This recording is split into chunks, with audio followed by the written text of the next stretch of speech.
please welcome from Warby Parker co-founder and co-CEO, Dave Gilboa. He will be interviewed by Shop Talk's SVP of Content, Christina Gustafson.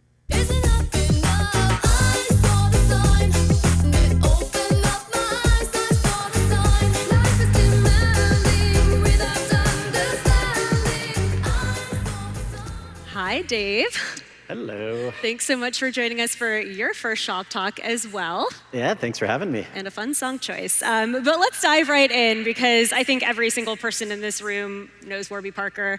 You guys really sort of disrupted the industry a little over 10 years ago by pioneering what soon became a direct-to-consumer movement. But I think probably a lot of people in the audience don't know how you guys have evolved over the past couple of years. So why don't you get us up to speed? Sure. So we launched in 2010 selling glasses online, prescription glasses online, and we recognized that was a foreign concept to most people at the time, and so we tried to keep our product assortment as simple as possible. We had a few styles that all came with the same type of lens. Every pair of our glasses was $95. Today, we still sell lots of $95 glasses online, but we've dramatically expanded the ways that we engage with our customers and the products and services that we offer. So by the end of this year, in addition to our online presence, we'll have over 200 retail stores across the US and Canada with plans to open hundreds of additional stores over the next few years. And in addition to prescription glasses, we offer contact lenses. We've gone really deep into eye care. Every one of our new stores has an eye doctor in that store where you can get a comprehensive eye health exam. We've invested heavily into telemedicine just to make it as easy as possible for our customers to get their prescriptions. And if you look industry-wide, 70% of all glasses are purchased at the same time, at the same place that someone gets their eye exam. And for us, almost all of our customers historically have gone to a non-Warby Parker doctor, have had to have the awkward conversation about why they're not buying glasses from them, get their prescription, come to our site or one of our stores, buy glasses from us, and then go somewhere else to buy contact lenses. And now we're really focused on bringing all those aspects together and making it as easy as possible to take care of all of our customers' eye care needs. Yeah, no, that makes a lot of sense. It's sort of going from eyeglasses to a holistic vision company. And I think what's interesting is it seems like it's working, right? So offering more products and services. I have some data from your recent earnings report. You had your highest average revenue per customer last year, but at the same time, you also grew your active customer base by the largest number in a single year. So could you talk to us about how the customer profile has changed over that 12 years? Sure. As we've opened stores across the country, as we've added eye doctors, as we've added new types of lens offerings, including progressive lenses, we've dramatically expanded our customer demographics. And I think there's probably a misconception that because of our price point, we're only appealing to younger customers, when in fact the fastest growing part of our business is customers who are 45 and older. Almost every human being on the planet, by the time they turn 45, they experience something called presbyopia, which happens when the lens of your eye becomes more rigid and it becomes harder to focus on things up close. And so you can see people holding their phone or menus at arm's length or increase the size of the font on their screen. But really the best way to deal with presbyopia is with reading glasses or progressive lenses. These are products that we didn't offer when we launched back in 2010, but now we have kind of a full assortment of products for every demographic, and especially as we've opened retail stores, be able to serve customers of an older demo and with more complex prescriptions has led to a lot of growth and expansion in what our overall customer base looks like. Yeah, no, that's really interesting. And I think, too, you kind of touched on the physical stores. And I know that's been a big part of your customer acquisition strategy thus far. That and word of mouth, I would say, have been kind of your two biggest drivers, which is a little bit unique, as I know many folks in the audience know, for a direct-to-consumer business. But as I'm sitting here thinking about what you're saying, okay, you're going after an older customer. You're going into new products. I think about contacts, right? I mean, I'm putting that in my eye. It's not as style-driven. It seems like a harder sell. So how do you adjust your marketing strategy to grow these businesses? Yeah, so a couple of years ago, we introduced contact lenses. It was the #1 most requested product that we didn't offer to our customers. For us, we wanted to make sure that first and foremost, we were offering great products. And so we spent a lot of time developing our own brand of contacts called Scout by Warby Parker. It's a daily lens that is 25 to 40% cheaper than alternatives on the market. And while there isn't the same fashion and design element that you have with glasses, we're really focused on the packaging. So we have a really innovative flat pack design that uses 80% less packaging. It's more hygienic. And so we wanted to make sure that we were bringing a really great product to market. And then when it comes to marketing, we do consider our customers our best marketing channel. Our Net Promoter Score has been in the 80s since we launched, and that compares really favorably to the rest of the optical industry, which has the same customer satisfaction ratings as the airline industry. In addition to trying to provide a great experience and make those customers talk about the products and experiences we offer, we've really focused on broad-based awareness generation marketing efforts. And there are a lot of brands that we've seen that have kind of fallen, I think, in the trap of relying on internet platforms that make it really efficient to reach individual customers, but those platforms over time charge higher and higher rents to reach those audiences, and every incremental customer costs more to reach. And so we found much more success in broad-based campaigns, including traditional TV advertising, where we can leverage the fixed costs of the creative, get benefit from media buys as we scale by spreading that over larger audiences, and reach customers by kind of showcasing our new products and making sure that there's as much awareness about our new offerings as possible. All right, so a little bit of a tweak there, and I think TV probably makes a lot of sense when we're talking about this new customer that you're going after. But I do want to talk more about stores as a marketing channel, because you've been very vocal about the fact that, yes, they help you acquire customers, but that isn't all that they're there for. You've talked quite a bit about how they also need to be four-wall profitable. But when we take a look around, traffic's still down. So when do you expect your stores to be back to the productivity levels they were pre-pandemic? Yeah, so we have over 160 stores now, and certainly throughout the course of the pandemic, we've seen those stores impacted in different ways, where Grand Central in New York City used to be one of our highest traffic, highest revenue stores, and with the advent of the pandemic and changing customer behavior, we've saw a dramatic drop-off in traffic and productivity of that store. Conversely, we've opened a bunch of stores in suburban locations that are seeing more traffic and more productivity than they were prior to the pandemic. And some parts of the country, like South Florida and Austin, that have seen population increases over the past couple of years, we've seen a lot of strength in those stores. Overall, we are certainly optimistic that the world is going to start to trend back to how things looked in 2019.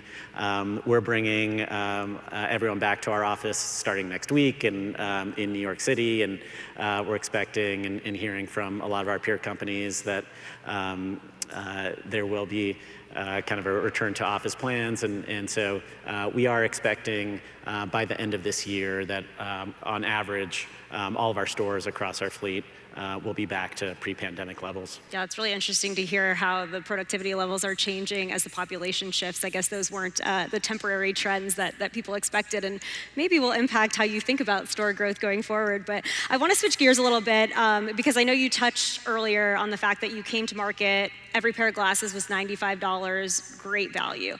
We've been hearing a lot over the past couple of days about inflation, supply chain costs, labor shortages, all of these variables coming in and creating an environment where it's hard for companies to keep prices flat. So any plans to raise prices? So we started Warby Parker in large part because we are frustrated consumers, frustrated by the high price of glasses, and so we want to ensure that we continue to offer great value, and that will be the case as long as we're in business. And as we kind of look at some of the issues that are impacting peer brands and retailers, they're raising prices in large part because their costs are going up. And we've spent a lot of time focusing on investing in our supply chain and vertical integration to ensure that we can have as much control over our cost base as possible. And the largest input cost into a pair of glasses is the lenses and the customization that goes into inserting those lenses into a pair of frames. We just opened our second optical lab where we actually do that lens work and insert those lenses into frames right here in Las Vegas. So excited to spend time with our team tomorrow. And the majority of our glasses are now produced in-house, and so we're able to control our cost base much better than a lot of other retailers and brands that are really dependent on third parties and they have less control over their costs. And because of that, we don't anticipate needing to raise prices, and we're finding that we're able to generate better economics from our customers without resorting to price increases as we expand the number of customers who are not only buying glasses from us, but also getting contacts, getting their eye exams. We are finding that our customers are becoming more profitable, and we are able to continue to offer great value, and that value differential will increase as others in our category continue to raise their prices. Yeah, no, that makes a lot of sense. So $95 kind of sticks for the core products, but then you're able to recoup some additional dollars from higher price point products as well as just bigger baskets overall. I'm curious, though, you talked a little bit about vertical integration, but are there any other supply chain levers that you guys have been able to pull to keep costs down? Yeah, so we feel fortunate that we sell a product that is small and lightweight, and so we've always air freighted our products, and so we haven't been caught up in the same kind of cargo shipping issues that many others in other categories have. And we don't have a great crystal ball, but we understand that we're operating in an environment of lots of volatility, and we couldn't have predicted all the waves of the pandemic. We couldn't have predicted the kind of war in Ukraine, but we do expect that there will be additional surprises, additional twists and turns, and so wherever possible, we've tried to put long-term contracts in place that ensure we have access to inventory and have as much of a fixed cost base as possible. And one example of that is with our shipping carriers, where we have long-term contracts that ensure that we don't get hit with fuel surcharges. And so we put that in place before we realized that there was going to be kind of this big issue with Ukraine and Russia. But we are just trying to preserve kind of as much stability in the face of volatile markets around us. That seems like very good timing for that to happen. I want to shift gears a little bit, though, and make sure we have a chance to talk about technology, because that's been another really big strategic differentiator for you guys. Talk to us a little bit about how you evaluate technologies. How do you decide which capabilities you're going to bring to market? Because obviously, as anyone here who's walked the exhibit hall can tell you, there is a ton of tech out there. Yeah, so we operate in a massive market, but one that really hasn't invested in technology, and the optical industry is split roughly 50-50 between large retail chains like lens crafters, and then 50% is independent eye doctors. And neither of those channels have really invested in capabilities like e-commerce or telemedicine, and that's created lots of opportunity for us to invest in technology and leverage technology in unique ways. And for us, it always starts by looking at our customers and listening to customers and ensuring that we're solving problems for them. And what we heard from our customers over the years is that the two biggest issues that they were trying to solve were, one, how to find a pair of glasses that fits their face and looks good, and two, help updating their prescriptions, especially for people that know that they can see perfectly well their existing pair of glasses or contacts, and they just want to get a new pair or reorder. And so we worked with our team and designed novel capabilities to help solve both of those problems. So the first was our virtual try-on, where if you download our iPhone app, we developed the first true-to-scale virtual try-on in our category. And so using Apple's True-Depth camera, we take 30,000 points on your face. We know exactly how big and what shape your features are, and we can show you a digital representation that is exactly to scale of what you would look like in any of our glasses. And we find that in general, people are not great glasses shoppers. It's not a product that people are shopping for all the time. In our stores, people often bring friends or family members with them because they want feedback, or they might ask strangers in the store which pair looks better.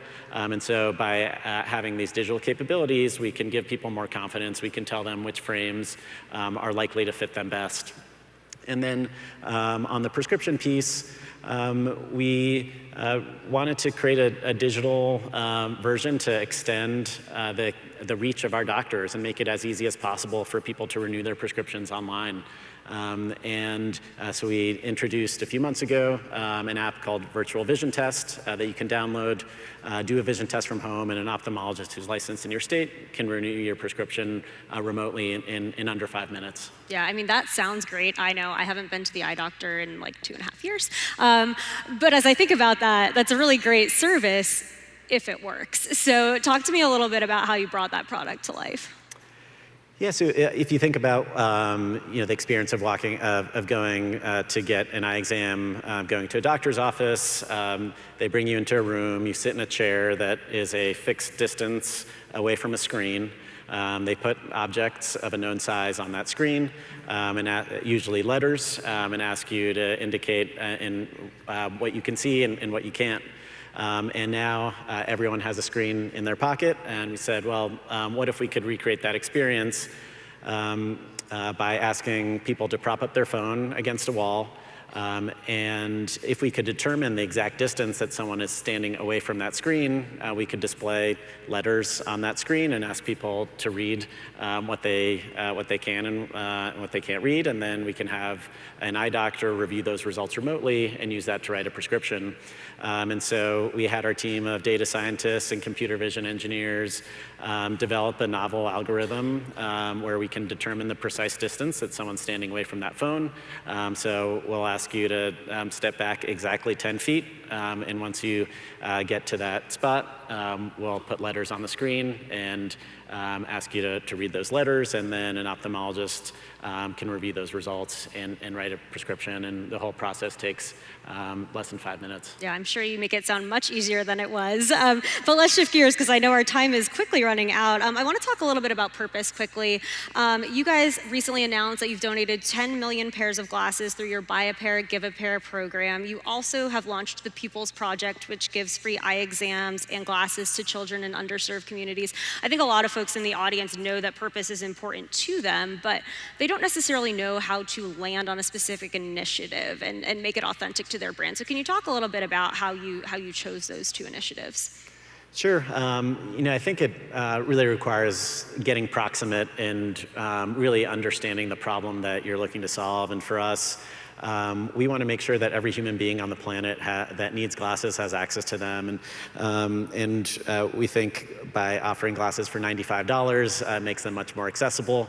But there are billions of people around the globe that can't afford $95 glasses. And so we've tried as much as possible to go into those local communities, understand the best way to solve problems for them, whether that's in rural Guatemala or in our own backyard in New York. And an example of how the school-based program started, we took some of our team members and had them volunteer at a local school in the Bronx and understand how many kids needed glasses. And we found that 20 to 25% of children in New York City public schools needed glasses and didn't have access to them. And so then we partnered with the city and introduced programs in New York to go into schools, offer free eye exams, free glasses to any student that needs them. And And Johns Hopkins just did a study that showed that these interventions were the equivalent of adding 2 to 4 months of schooling for every recipient of those glasses. And so really focusing on what the problem is and designing a solution that creates real impact. Yeah, and how your product can sort of play an authentic role in that. I think that's great. Well, we have time for just one question, so I want to take it back to where we started and the fact that you guys did pioneer the direct-to-consumer movement, but it's also come under a lot of scrutiny lately for stalling out and failing to find profitability. What kind of pressure does that put on you to prove you can make the economics work? I think for us, we've always been motivated, not necessarily to prove that direct-to-consumer can work as a concept, but are more motivated by impact and want to prove that you can build a great for-profit business that does good in the world without charging a premium for it. And we want to create a lot of direct positive impact ourselves, but hopefully also inspire a lot of other companies and a lot of other entrepreneurs to think along the same lines. And that does mean that you need to build a durable business that can grow quickly, that can be profitable. And by taking a step to become a public benefit corporation and going public, we recognize that we're operating on a bigger stage and hopefully can inspire a lot of other companies to think along the same lines. Awesome. Well, thank you so much, Dave. Really appreciate it. And thank you to you all for joining us. Great. Thank you.